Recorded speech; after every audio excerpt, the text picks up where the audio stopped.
can use K-means clustering for customer segmentation. Customer segmentation helps the businesses to group the customers based on behavior, like how much they spend and how much they earn, so they can target each group more effectively. So, today I will show you the full Python code implementation, explain each line of the code, and also the graphs generated by the algorithm. So, let's get into the code.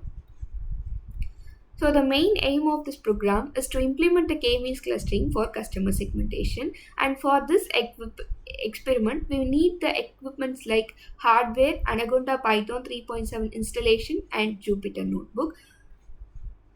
So first I am importing all the necessary libraries. First I am importing NumPy. So we are importing NumPy for handling the numerical operations and Pandas for handling the dataset and Matplotlib to draw the graphs and K-means from scikit-learn, which is the actual clustering algorithm we will be using.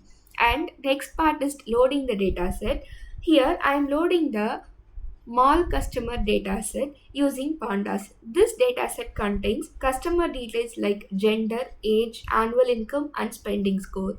And then I'm printing the first few rows of the dataset using data.head to understand how that data looks. Then I use the data.info to see the structure of the dataset, the column names, number of entries, and data types.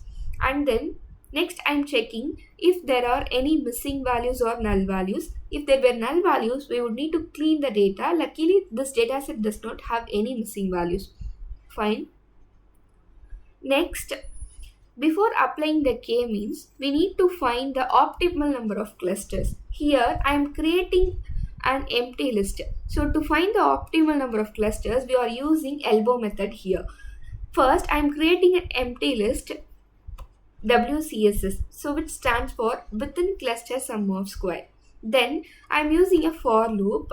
I run k-means for cluster values from 1 to 10. For each value, I fit the model on the last two column, annual income and spending score, and I collect the inertia value.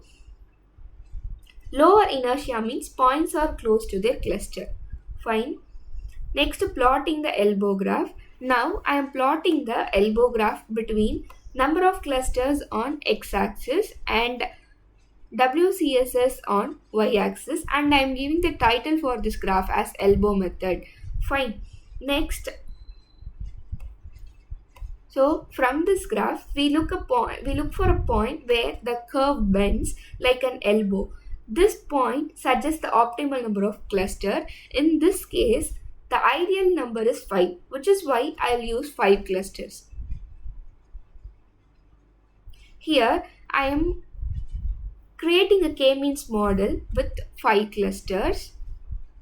I apply it on the annual income and spending score columns. This fit predict function both trains the model and gives us the predicted clusters for each customer. These predictions are stored in y prediction. Fine.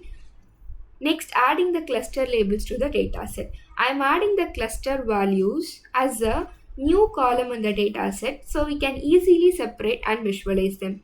Then, separating the clusters. Here, I am filtering all the clusters who belong to cluster 0, cluster 1, and so on. This helps us to plot them with different colors and then visualizing the clusters.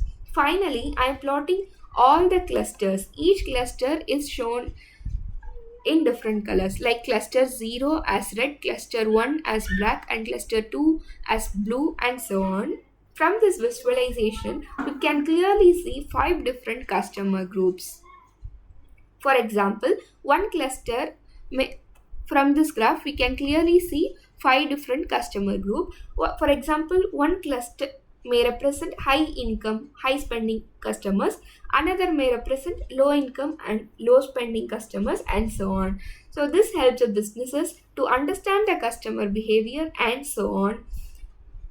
So with this, we come to the end of the experiment. Using k-means clustering, we grouped the customers based on their spending behavior and income levels, which gives valuable insights for marketing and decision making. This experiment shows how unsupervised learning can uncover hidden patterns from the data in a very simple and effective way. Thank you for watching.